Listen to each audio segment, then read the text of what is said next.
Thưa các bạn, đây là cây cầu Mỹ Thanh 2, cây cầu dài nhất tỉnh Sóc Trăng, mặt lộ ngang là 11 m, gồm 4 làn xe, cầu dài hơn 600 m.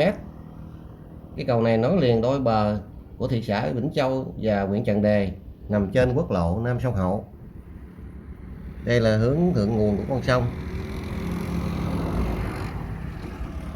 Còn đây là hướng lộ này hướng về Vĩnh Châu và Bạc Liêu các bạn.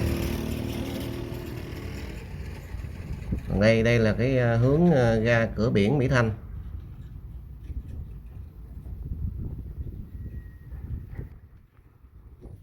Hướng này phía bên trái đó, có cái bến cá đó các bạn.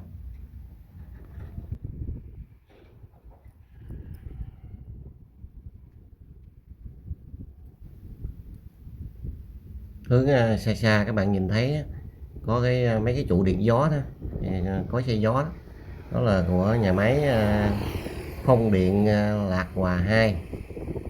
Bây giờ hôm nay mình sẽ đưa các bạn đến để tìm hiểu, tham quan các cái trụ điện này ha. Chúng ta đi. Con đường vào cối xe gió, tức là chỗ nhà máy Phong Điện vất vả. Đường xấu quá các bạn ơi. Đây nhìn thấy mấy cái trụ điện đây, trụ quạt gió, cối xe gió. Đây là địa phận của thị xã Vĩnh Châu.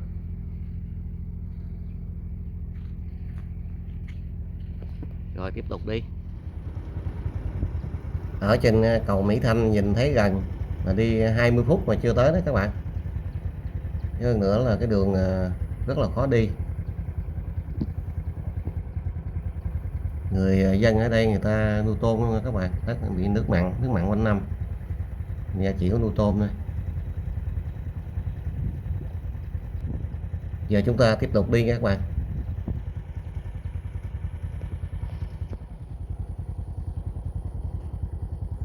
Con đường vào trong cái khu vực nhà máy Phong Điện này vất vả quá, đường xe tải chở vật liệu xây dựng đi bể đi vất vả quá. Cho dù vất vả cái nào mình vẫn đi. Mình đi tới đất tìm hiểu về cái trụ điện gió, tức là cái nhà máy Phong Điện.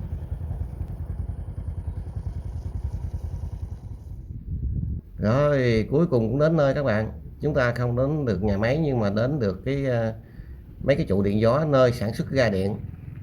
Chúng ta tìm hiểu cái độ khủng của những cái trụ điện này ha.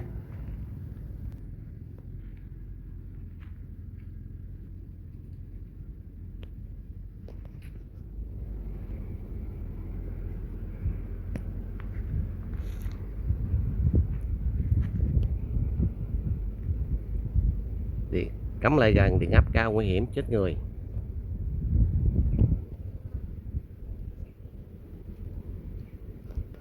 Ở đây nó đang phát điện. Qua tìm hiểu thì mình hết đến ngạc nhiên này đến cái ngạc nhiên khác các bạn, về cái các thông số kỹ thuật của cái trụ điện này. Cái trụ điện này là chiều cao của nó đó các bạn là 140 m. Khủng chưa? Tương đương với 47 tầng lầu. Có 3 cánh quạt, mỗi cánh quạt dài 76 m. Nặng quá không thấy đường quay luôn. Đường kính cái trụ này khoảng 4 m. Các bạn thử nghĩ thì cái giường ngủ chúng ta chỉ dài có 2 m, nên chúng ta cái trụ này là để chiều dài nó thấy lọt thỏm 2 cái giường ngủ đó. Là các bạn tưởng tượng thấy cái độ khủng của nó. Đây có cái cửa lên nha các bạn, là bên trong nó rỗng, là để thiết bị, chứ lại trong này có cái thang máy. Mình lúc đầu mình không biết, mình hỏi thăm nói bên trong có lẽ có cái cầu thang lên. Anh em kỹ sư người ta nói thử nghĩ coi gần 50 tầng lầu leo nổi không. Mấy anh nói là có cái thang máy, đi thang máy lên là mất khoảng 10 phút đó các bạn. Cái trụ này làm bằng thép không rỉ các bạn, mỗi một trụ vậy nặng gần 400 tấn đó các bạn. Mình lại đây lúc đầu có một anh kỹ sư, ảnh ngồi ảnh lướt điện thoại, thì mình mới hỏi ảnh là xin phép quay phim, chụp ảnh. Ảnh nhìn rồi ảnh đính thinh không, ảnh trả lời ảnh lướt web tiếp tục. Rồi mình hỏi về cái thông số kỹ thuật của cái trụ điện này, ảnh nhìn cái ảnh cũng không trả lời. Rồi ảnh lướt tiếp tục, ảnh ngồi ảnh lướt web. Mình cũng ngại. Rồi mình đứng đợi khoảng chừng 3-4 phút. Lúc đó có một cái anh kỹ sư khác đi đến, mình mới xin phép, và ảnh đồng ý cho một phép mình quay phim chụp ảnh. Nhưng mà dặn dò là không nên đến gần mấy cái trụ biến áp đó, là nó dễ phóng điện, nguy hiểm chết người. Rồi mình có tường thuật lại là có xin phép cái anh kỹ sư kia, cái ảnh trả lời là ông hỏi tới ngày mai nó cũng không trả lời nữa. Mình cũng ngạc nhiên, mình hỏi bộ ảnh câm hay gì, là đâu phải, nó là người Trung Quốc, nó đâu biết tiếng Việt mình đâu. Mình mới cười và nói nãy giờ tôi đợi cũng mấy phút, tôi không dám quay phim, tôi không dám cầm điện thoại ra, tôi sợ. Rồi tôi và anh kỹ sư đó cũng cười luôn. Mình đứng trong cái bóng của cái trụ điện này để quay, có lẽ là hình ảnh nó sẽ rõ hơn, nhờ cái trụ điện nó che cái ánh sáng mặt trời đó. Để mình quay thử cái đoạn này coi các bạn thấy có rõ hay không.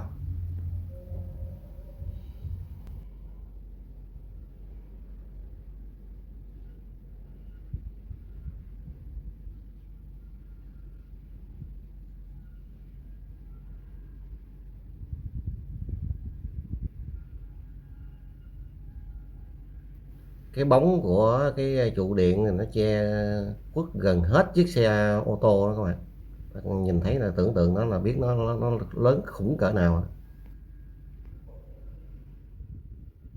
Nhà máy này có 40 trụ điện như vậy nha các bạn. Đây là nhà máy phong điện lớn nhất tỉnh Sóc Trăng cho đến thời điểm hiện tại, với năng lực 3,3 MW.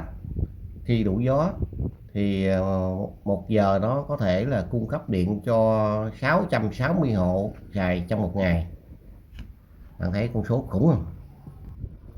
Đó là mình tính cho mỗi một trụ chạy trong 1 giờ nha các bạn. Không nên đến gần cái biến áp này, nó dễ phóng điện, nhất là trời mưa phóng điện cho chết người.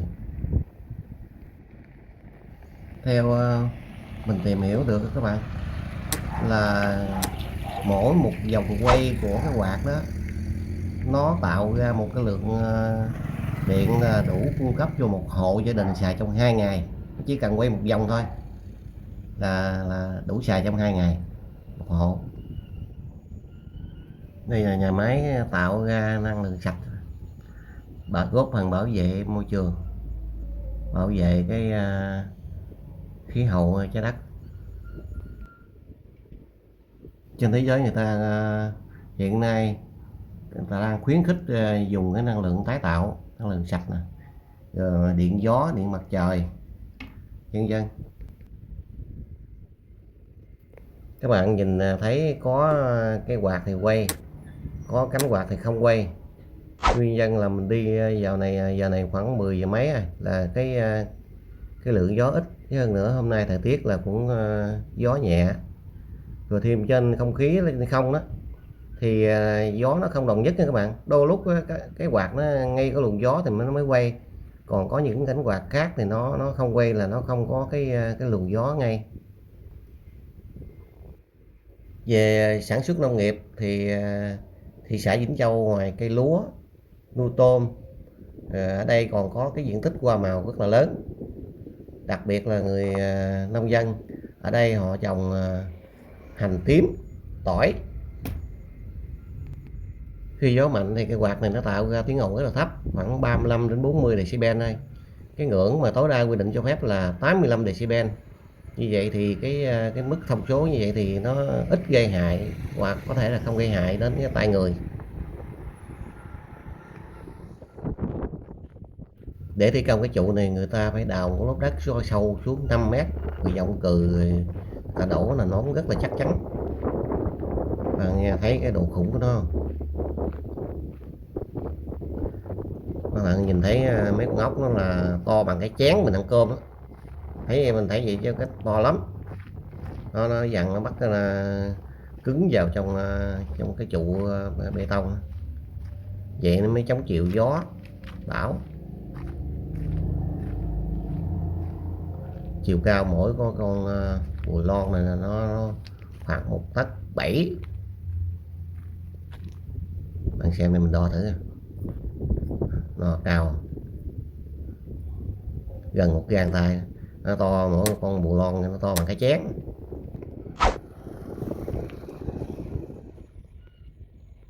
Mình xin thông tin lại các bạn, mỗi một trụ như vậy là nặng gần 400 tấn, chiều cao của một trụ như vậy là 140 mét, tức là gần tương đương với gần 50 tầng lầu.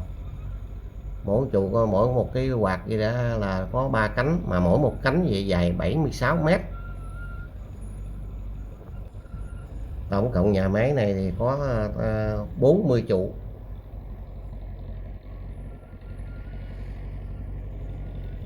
Con lộ này là lộ nội bộ của nhà máy. Hàng ngày các xe chở vật liệu để mà phục vụ nhu cầu cái nhà máy này nè đi qua lại nè. Và còn giờ con đường này nó xuống cấp cũng trầm trọng.